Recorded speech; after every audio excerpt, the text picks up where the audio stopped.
तो last lecture के अंदर इसके अंदर हमने स्ट्रेस स्ट्रेन कर्व किया था। स्ट्रेस स्ट्रेन डायग्राम हमने इसके अंदर लास्ट लेक्चर में किया था। इस लेक्चर के अंदर हम स्ट्रेस स्ट्रेन डायग्राम के अंदर कुछ पॉइंट्स थे उनको डिस्कस करेंगे। तो सबसे पहले आता है उसके अंदर लिमिट ऑफ प्रोपोर्शनलिटी या proportionality limit.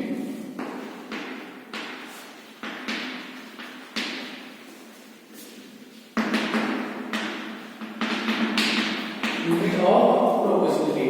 Limit of proportionality या प्रोपोर्शनल लिमिट क्या होती है कि वो लिमिट जहां तक आपका दूसरा ओबे हो रहा है कि वो लिमिट जहां पर stress is directly proportional to strain, उस लिमिट को हम क्या कहते हैं प्रोपोर्शनल लिमिट। प्रोपोर्शनल लिमिट क्या है? वो लिमिट जहां पर स्ट्रेस किसके डायरेक्टली प्रोपोर्शनल है स्ट्रेन में। ठीक है, कि जो मैक्सिमम स्ट्रेस जहां पर स्ट्रेन क्या दिखाएगी डायरेक्टली प्रोपोर्शनल होगी, उस लिमिट को हम क्या कहेंगे प्रोपोर्शनल लिमिट। उसके बाद आता है इसके बाद second elastic limit.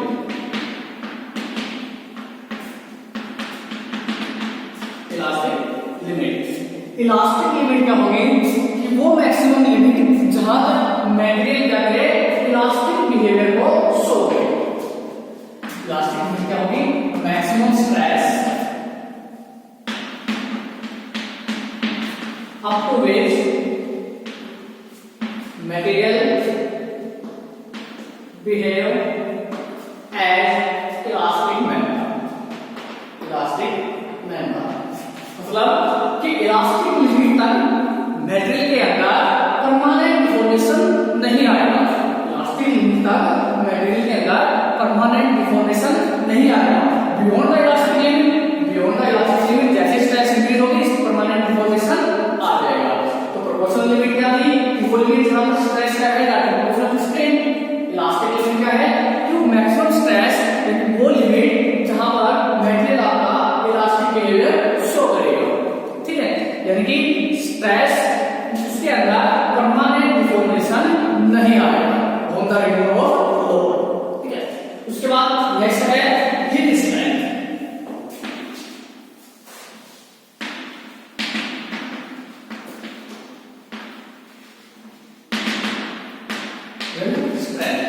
Yield strength क्या है कि वो स्ट्रेस जिसके ऊपर मेटेरियल के अंदर एक परमानेंट डिफॉर्मेशन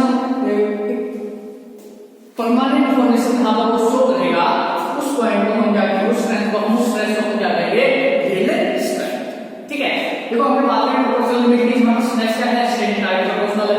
उसके बाद बात हमने करी इलास्टिक लिमिट की कि यहां पर परमानेंट डिफॉर्मेशन नहीं आएगा। अब हमें इलास्टिक लिमिट के आगे पहुंचे हम तो वहां पर आएगा कि यील्ड स्ट्रेंथ, यील्ड स्ट्रेस कि वो मैक्सिमम स्ट्रेस जहां पर मटेरियल आपका एक मार्केबल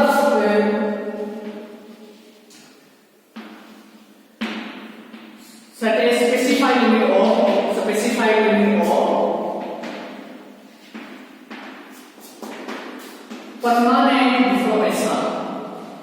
permanent deformation ठीक है।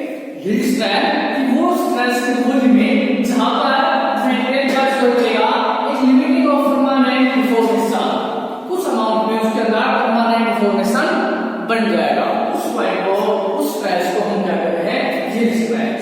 ठीक है, यील्ड पॉइंट तो यील्डिंग क्या थी? यील्डिंग के बारे में हम लास्ट लेक्चर में डिस्कस कर चुके हैं। यील्डिंग एक ऐसी फिनोमेना है जिसके अंदर मटेरियल जो है आपका इलास्टिक डिफॉर्म टू प्लास्टिक, यानी इलास्टिसिटी से उसका ट्रांसफॉर्मेशन होता है इसमें प्लास्टिसिटी में।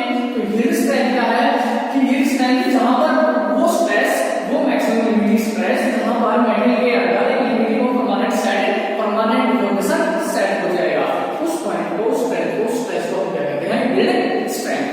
यील्डिंग पॉइंट वो पॉइंट जहां पर आपका स्ट्रेन इंक्रीज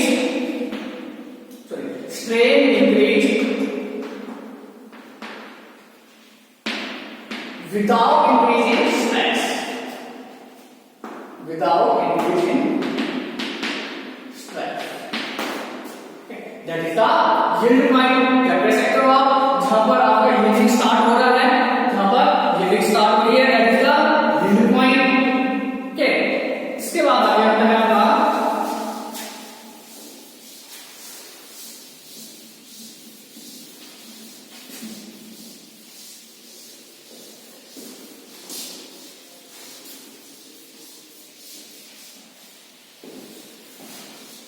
इसके बाद आता है इसके अंदर अल्टीमेट स्ट्रेस।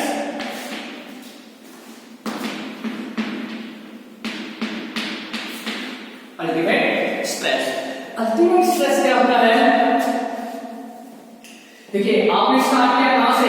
ओरिजिन से स्टार्ट किया, हमने स्ट्रेस बढ़ाई, प्रोपोर्शनल लिमिट तक पहुंच गए, और स्ट्रेस बढ़ाई इलास्टिक लिमिट तक पहुंच गए, और स्ट्रेस बढ़ाई हमने लीड पॉइंट तक पहुंच गए, मतलब जहां पर परमानेंट डिफॉर्मेशन आना स्टार्ट हो गया। अब अल्टीमेट स्ट्रेस क्या होगी कि अल्टीमेट लोड की maximum load,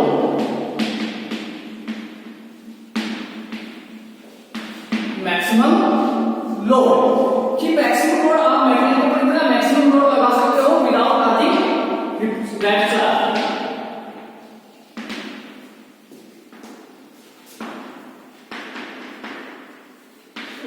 permanent deformation start होगा, लेकिन परमानेंट डिफॉर्मेशन के अंदर एक स्टेज है कि आप इससे ज्यादा लोड लगाएंगे तो मेटेरियल के अंदर फेलियर आ जाएगा, मेटेरियल के अंदर रप्चर आ जाएगा। तो मैक्सिमम आप कितना लोड लगा सकते हो, इस मैक्सिमम लोड को हम क्या कहेंगे? Ultimate load.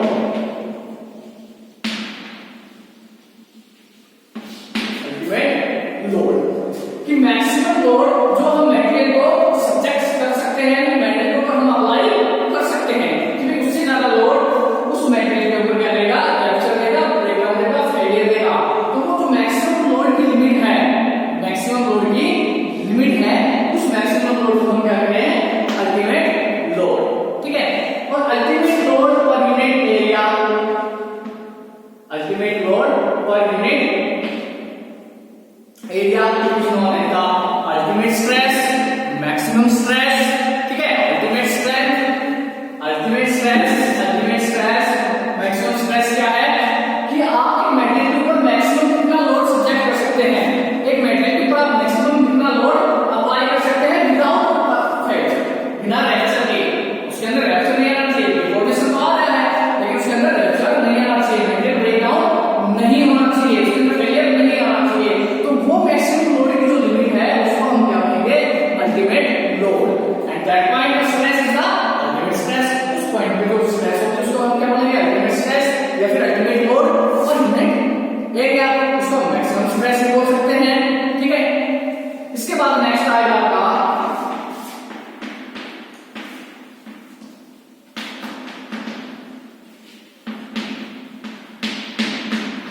Breaking stress, rupture stress.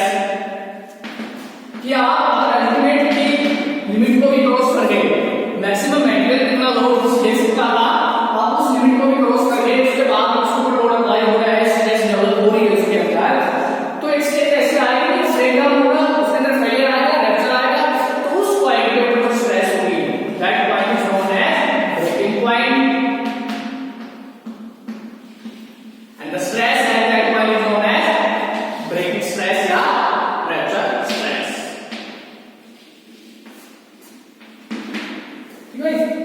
Ultimate stress के बारे में नहीं पता है कि वो मैक्सिमम स्ट्रेस, मैक्सिमम स्ट्रेस जहां पर आपका मेटेरियल रप्चर नहीं हो रहा है, उसके अंदर फेलियर नहीं आ रहा है, या हम बात करेंगे कि मैक्सिमम लोड आप मेटेरियल के ऊपर अप्लाई कितना कर सकते हो, एक मेटेरियल के ऊपर आप मैक्सिमम कितना लोड अप्लाई कर सकते हो, that is the ultimate load. और इस अल्टीमेट लोड के टाइम में जो स्ट्रेस होगी that is the ultimate stress. लेकिन अगर आप अल्टीमेट स्ट्रेस से भी आगे निकल रहे हो, अल्टीमेट स्ट्रेस के बाद भी आप उसके अंदर स्ट्रेसेस प्रोड्यूस हो रही है, आप लोड अप्लाई कर रहे हो, तो पॉइंट आएगा जिसको हम बोलेंगे ब्रेकिंग पॉइंट, कि आपका मेटेरियल रप्चर होगा, ब्रेकडाउन हो जाएगा। ठीक है, that is the breaking point. और इस ब्रेकिंग पॉइंट के ऊपर जो स्ट्रेस है वो स्ट्रेस क्या है? आपकी ब्रेकिंग स्ट्रेस या फिर rupture stress.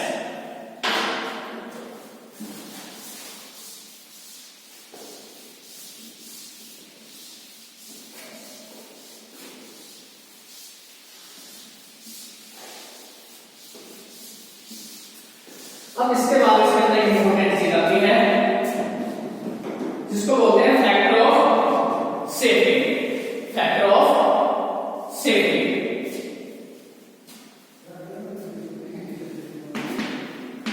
Factor of safety, factor of safety से पहले हम बनाएंगे वर्किंग स्ट्रेस के बारे में। Working stress that is the factor of safety. तो वर्किंग स्ट्रेस क्या होती है? हमने बताया कि मैक्सिमम अल्टीमेट स्ट्रेस या मैक्सिमम स्ट्रेस, क्या आप मैक्सिमम पॉइंट पे बैटरी के ऊपर आप मैक्सिमम कितना लोड लगा सकते हो, मैक्सिमम कितना लोड आप उसके ऊपर सब्जेक्टिव कर सकते हो, दैट इज अल्टीमेट स्ट्रेस। लेकिन अगर आपको उससे काम करवाना है तो आप मैक्सिमम की लिमिट तक तो नहीं जाएंगे, मैक्सिमम की लिमिट तक तो नहीं जाएंगे। तो वर्किंग स्ट्रेस क्या होती है कि आप मैक्सिमम या अल्टीमेट स्ट्रेस की बजाय आपका जो मटेरियल है, आपका जो ऑब्जेक्ट है, वो किस पॉइंट पर सेफली वर्क करेगा, that is the working stress, safe stress. पूरी वर्किंग स्ट्रेस होती क्या है? Working stress equal to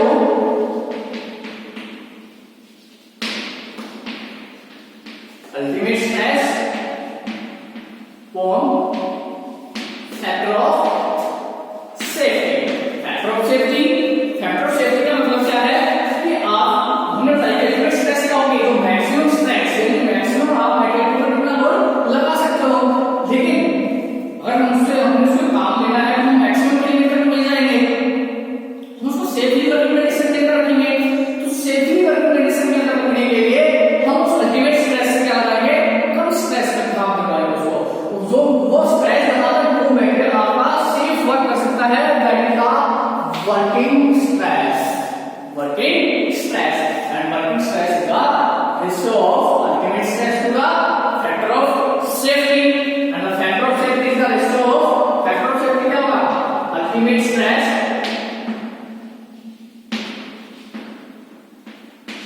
to the working stress. Factor of safety is the ratio of ultimate stress to the working stress, and that factor of safety decides the working stress. ये जो factor of safety की value है ये decide करेगी कि इसकी working stress क्या होगी। तो द फैक्टर ऑफ सेफ्टी की जो वैल्यू है, factor of safety is 3 for the dead loads. Factor of safety value from factor of safety value varies from 3 for safe load, 3 for dead load, and 12 for intact load.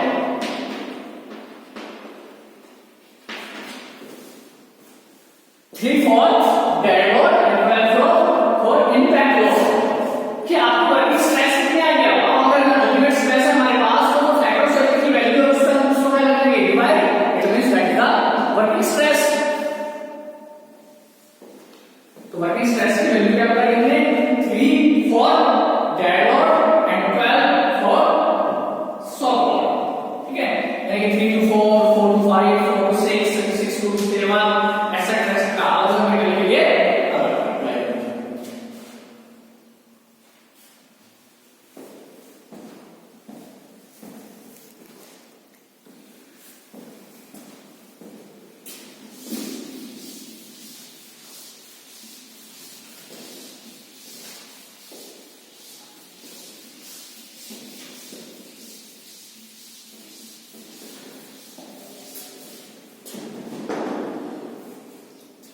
उसके बाद next अपना इसके बाद temperature,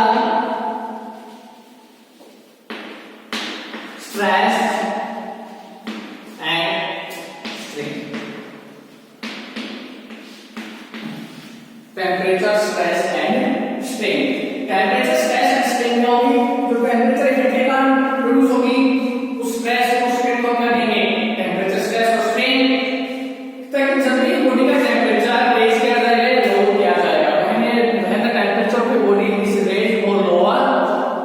तो body के अंदर क्या आएगा? डिफॉर्मेशन आएगा। बॉडी के अंदर क्या आएगा? डिफॉर्मेशन आएगा, which depends on the temperature variation. कहने का मतलब है कि जब भी टेंपरेचर वेरिएशन आएगा बॉडी के अंदर क्या होगा? डिफॉर्मेशन होगा। अगर इस डिफॉर्मेशन को हम किसी एक्सटर्नल फोर्स की सहायता से क्या कर रहे हैं? रोक रहे हैं। अगर इस डिफॉर्मेशन को हम किसी एक्सटर्नल फोर्स की सहायता से क्या कर रहे हैं?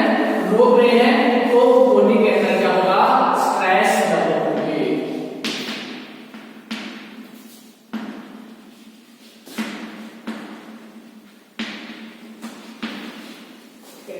कि जब भी बॉडी का टेम्परेचर वेरी होगा, यानी कि उसके अंदर टेम्परेचर वेरिएशन आएंगी, तो टेम्परेचर वेरिएशन के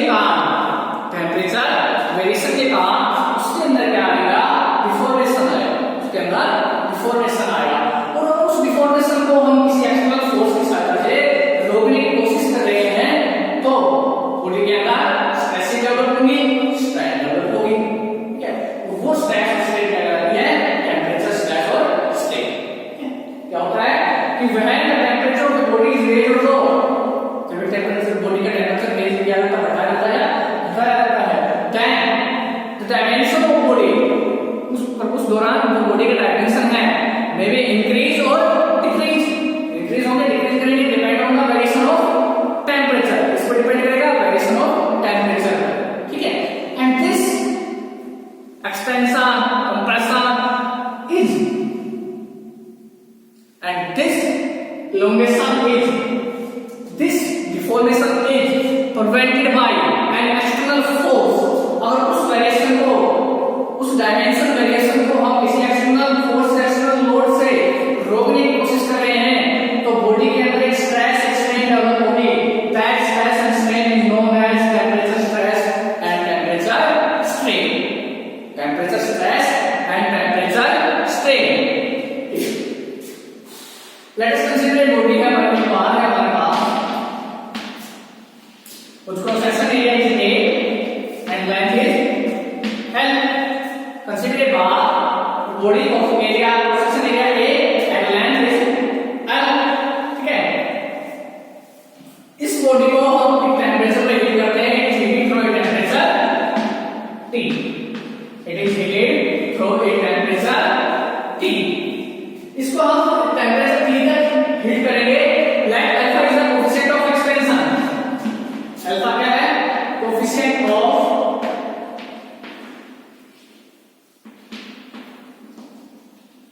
थर्मल लीनियर एक्सपेंशन। अल्फा क्या है, कोएफिशिएंट ऑफ लीनियर एक्सपेंशन।